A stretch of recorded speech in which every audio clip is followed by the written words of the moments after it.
So, despite some of the on-field issues that continue for Nebraska, and we will see here in 2024, there's a ton of optimism. One thing that I know that this program got ahead of and really was in front of as much as any program in the country was the NIL initiative. As soon as that became uh, legal, uh, going on 3 years this summer, and the NIL collective is in a good place for Nebraska football going forward. And we got a special guest here who runs and is affiliated with one of the collectives here as a co-founder, Nick Cisco of Fan Cave. Nick, how you doing tonight? Doing well, Mark. Appreciate you having me on, and happy to chat a little bit about NIL and what we're building at Fan Cave. So Absolutely. And NIL, I think for a lot of fans is such a mystery as to how does it work, who's involved in this, how are those connections being made, and how does this entire process work? So I think you can really fill in the blanks for us in certain ways. So just in regards to the Fan Cave perspective, tell us about Fan Cave, how it came to be, and how it's operating right now. yeah, well, I'll give you some context because things have dramatically changed here in the last week or so. If you've been following with the Tennessee injunction that came out and the NCAA basically saying we're going to stop enforcing our NIL policy when it comes to communicating with recruits prior to enrollment. So long story short, things are rapidly evolving, but where we're at today and what we're building at Fan Cave, what you're able to do now that you couldn't do before. Collectives have always been doing under the table contract negotiation with athletes. Typically the way it works is an athlete gets dropped off on their official visit at this office. They don't necessarily know where they're going, who's dropping them off, what they're going to do. The collective gives them kind of a verbal understanding of someone in your position group at our school may make roughly this amount of money over this many years if they decided to come to our school. They can't actually, until about a week ago, give them a contract. They couldn't actually talk about terms of the deal in specific terms and actually sign something legally binding. But where we're at now is because the NCAA has been forced to reverse their stance on this issue. Fans, donors, and NIL collectives all can negotiate with recruits about NIL offers before they enroll. A lot of people think that's scary and that this is, creating chaos in the world, but I actually see it as a great thing that now these recruits who have been getting screwed really through some really shady deals with different collectives. I won't say Nebraska has been part of the shadiness as a Nebraska alum, but we all know that everyone says they're cleaner than they are. But what we can do now is facilitate an open marketplace for fans to bid on their favorite recruits, essentially. So that's what we're building at Fan Cave. Happy to get more into the details, but that's kind of where we're at. So I think Justin and I will just ping pong back and forth in regards to any questions or comments that we have. So I'll lead it off by saying what you just outlined in regards to the injunction and the dismissal of the NCAA rules not being legal, basically in the federal courts of Virginia and Tennessee, and that spreading throughout the nation. How has that changed the way that you operate at Fan Cave?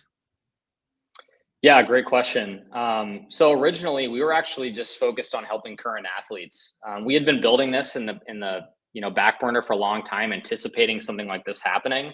But we've been helping current athletes. We had like a paid chat feature. You can pay athletes to text them after a game and congratulate them, or there's a tip jar, things like that. But what this injunction has done, originally it was only in Tennessee and Virginia and sort of implicitly everywhere else.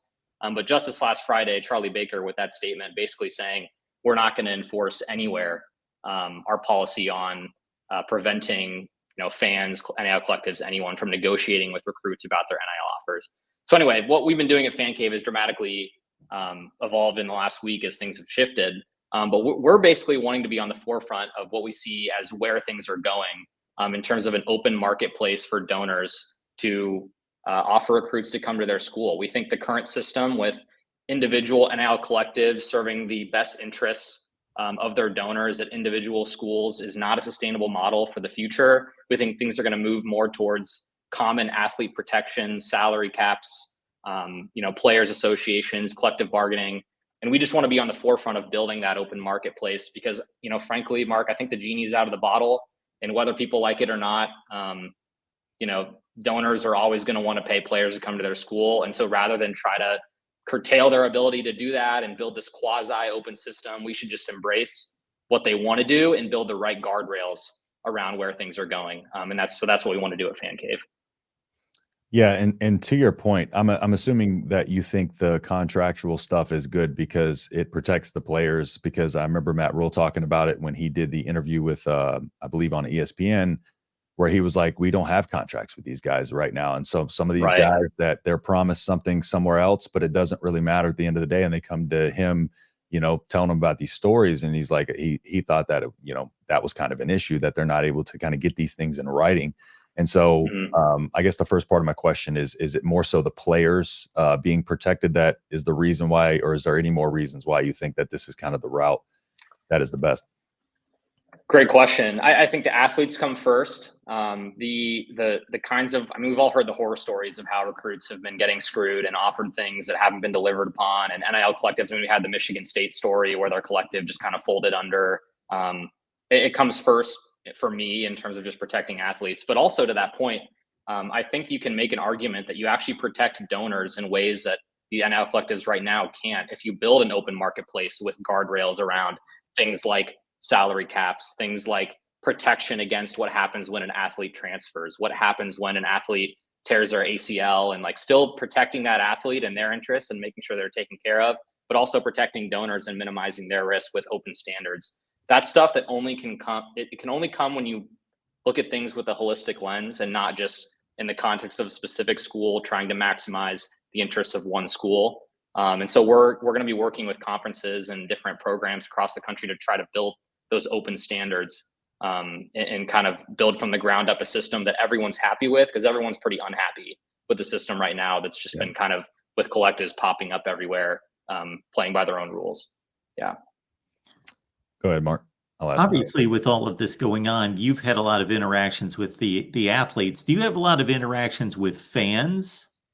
Do you have any forums or anything? Absolutely. Social media and all of that? And what is the response from fans?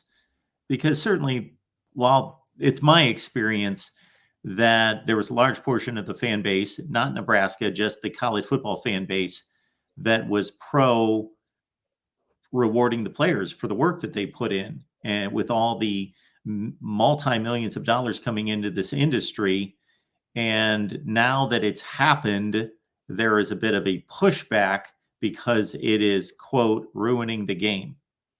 Sure. Yeah. I think what you're describing is donor fatigue.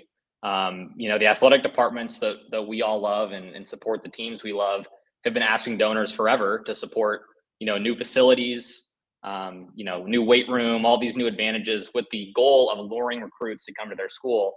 And what you've seen in the last couple of years, because there haven't been guardrails in place, because this has been just a free for all, when the NCAA said NIL is now okay, we can pay players.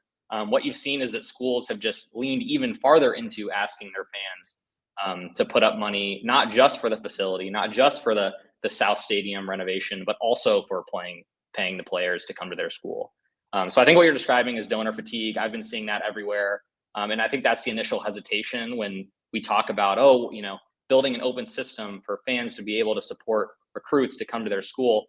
I think what you'll see over the coming years, especially as we move towards collective bargaining and better athlete protection, salary caps, things like that, is that it's less going to be about donors having to fork over money directly for recruits to come to their school. That's still going to happen. You're still going to have donors that want to, induce athletes to want to come to their school.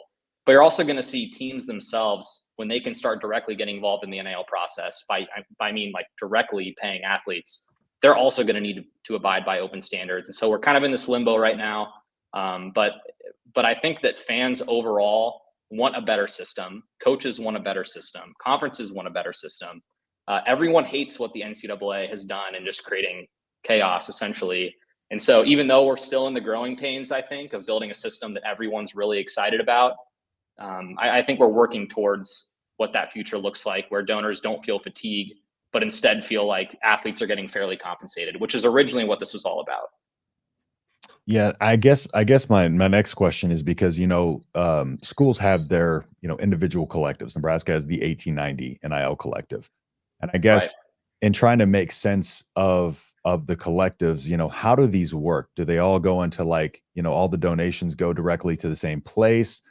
How do fans differentiate between, what's what? And is there any way you can break that down and kind of give us the nuance to that? Yeah, I'll give you the rundown. The way it typically works now, you have the most high dollar donors giving money to NIL collectives are getting, special treatment. So they get to earmark like, hey, I want this donation to go to Dylan Raiola. Hey, I want this donation to go to this guy or this position group, or I just had a dinner with Fred Hoiberg and he was mentioning that he needs money for this specific guy. Like that stuff's happening for the high dollar people. But what you're seeing for the average fan who is being asked to give money to collectives, and you have like the Hold the Line campaign in North Carolina, or I think Michigan had something after the national championship to prevent guys from transferring. The average fan is just being asked to, at least from their perspective, click through this PayPal link, give money to this kind of black box, and you don't know really where that money's going. I mean, you're kind of assuming that the head coach or someone from the athletic department is actually involved in, here's where the money should be going to specific guys, to specific transfer portal guys, to specific recruits, but you don't actually know. And so in my experience in talking to collectives and athletic departments, it's less advanced as you think it is. And the communications are less formal than you think they are. And everyone's just kind of running like a chicken with their head cut off about what they're allowed to do and who they're allowed to talk to. And so I think fans who are giving money to collectives, on a monthly basis, just kind of assuming it's going to the place they think they are. Yeah. I think we're going to see more and more stories moving forward here about collectives managing monies in ways that you don't necessarily get excited about. Absolutely. But that's just my experience in talking to, maybe 20 collectives in different athletic departments about how they manage this stuff. So more transparency, essentially. That makes sense. Absolutely. Yeah. And I think that contributes to the donor fatigue when you just feel like you're giving money endlessly and, you're trying to do the right thing. You're a fan of your team and you want to build the best roster and contribute to success, but you just don't know where that money's going, how it's being used. So Nick, we just have a couple minutes here. We're going to pull up the site. Just let people know where it's located, how they can find it, and what they're going to see when they get there. Yeah. So basically, Fan Cave. Are you wanting me to pull it up, or are you gonna get up there? I've got it here. Sounds good. Although, if you pull it up, you're going to be able to, because there's a whole sign-in process that I don't have access to. So it may be better if you pull it up. Yeah, give me a second here. Douglas, the answer to your question is Josh Heupel. It certainly is. The window up.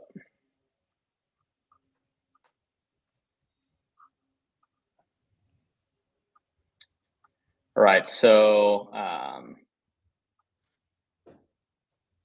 it's not going to let me due to system settings. So maybe if you just pull up the main page, that might be the best thing. I can talk through it. Just go to fancave.me. So yeah, when I go there, this is what I get. It automatically takes me to a particular player there. Yeah. So if you just go to fancave.me, you can go to just the generic. Yeah, there you go. So basically what we have right now is you can just sign in. We've got all the 2025 recruits loaded up, or working with a bunch of them one-off on basically getting the word out there about their own collective. Basically, like, this is just the open marketplace, and recruits actually are able to own the recruiting process for themselves, receive offers from not only fans and donors, but collectives, and basically take control of their recruiting process. So if you just click on like TJ Lateef there and just click on view in the bottom right. There's your guy, Justin. There's my guy. I did a film breakdown on him a few days ago. Oh, really? Yeah. TJ Lateef. If that opens up. Or you can go to fancave.me/TJ-Lateef. But anyway, I mean, we've got it set up where you can actually like go to their recruitment. Oh. I don't know if it opened up in a separate window or. Yes, it did. Okay. I was like, I'm pretty sure that should open up. The StreamYard present works weird. It like. I was just gonna let Mark deal with that. So yeah, so every recruit has their own profile, and so they can put their huddle highlights and other kinds of NIL opportunities they have, endorsements, brand stuff, all their social media. But if you click on recruitment open there, you can go to their kind of recruitment window. Yep, just click anywhere there, make offer. And so what we have is actually fans who are able to directly send an offer to TJ because of what's happened with this injunction.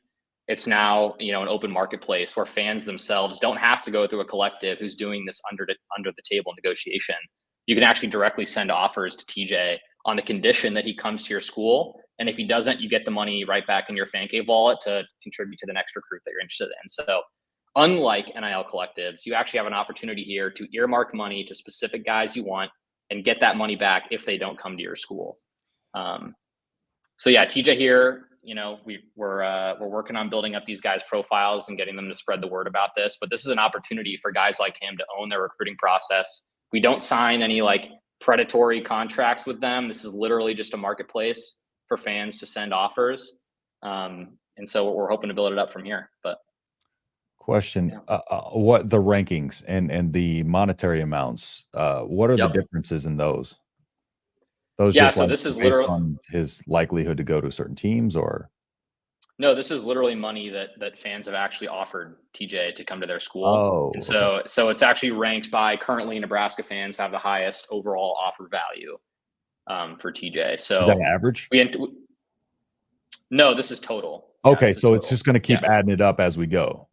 Yeah, we just launched TJ's yesterday, and so we're anticipating as we get through the recruiting cycle for 2025, this stuff will start taking off. And we've got transfer portal coming up, but yeah, yep. Cool. That's cool to know because I was wondering if there's going to be anywhere that tracks the total. I wasn't sure if that was you're able to do that, but yeah, that's actually pretty cool. Yeah, and it's this 2025 cycle just started, so yeah, I don't expect it, but right, that's cool that it's and we're gonna see the amounts too. Yep, 100% transparent. You're going to see the amount that TJ's offered from every school. We're also going to be plugging in NIL collective estimates. So basically, you can get a rough idea of the overall package for a guy like this, and feel like your fan base is in a good position to get the guy. And so we're going to be continuing to update this stuff and make it better and more interesting for fans. We'll have a leaderboard for support for every athlete, so fans can see who's contributing the most. You'll get access to exclusive content from TJ, so insider recruiting information. If you make an offer to him, then you'll get that kind of backdoor insider access, and then all kinds of future rewards and stuff we're going to be delivering for fans who actually support these recruits. So, Mark, may I ask one more question? Yeah. Sure. Actually, I probably just forgot because I was just thinking about that. Oh yeah, I know. You just talked about the valuation, the NIL valuation. What kind of goes into that? How do y'all come up with the player evaluation on how much you think they're quote unquote worth? Yeah, great question. So we're hoping that the way this stuff evolves over time is that the whole thing's transparent. So there is no need to make that determination. We're hoping over time that it's fans and donors and these collectives that are working through a transparent system, making these offers public, making the terms of these contracts public, so that there is no need to come up with a valuation. In the meantime, we're using a bunch of different metrics. On3 has an NIL valuation system that they use, going through other recruiting ranking sites and determining roughly based on the contracts that we're able to look at from different collectives, what a guy like this might be worth. But we anticipate over time, as more fans and donors are going through an open system like this, as opposed to private collectives, that those numbers will be more and more transparent and easy to see just inherently. Yeah. Awesome. Appreciate that. Yeah. Yeah, well, appreciate you guys having me on. I'm happy to chat NIL anytime. So I live and breathe this stuff. Yeah. That's awesome. Yeah. Well, it was definitely a learning experience for us and hopefully everyone that watches the show. Again, you can join Nick there. You see the X handle Fan Cave team right there. And Nick, we appreciate you stopping by. And thanks for enlightening us on the Nebraska NIL initiative. Yeah, guys, and go Big Red. Go Big Red. Yeah. See ya. Bye.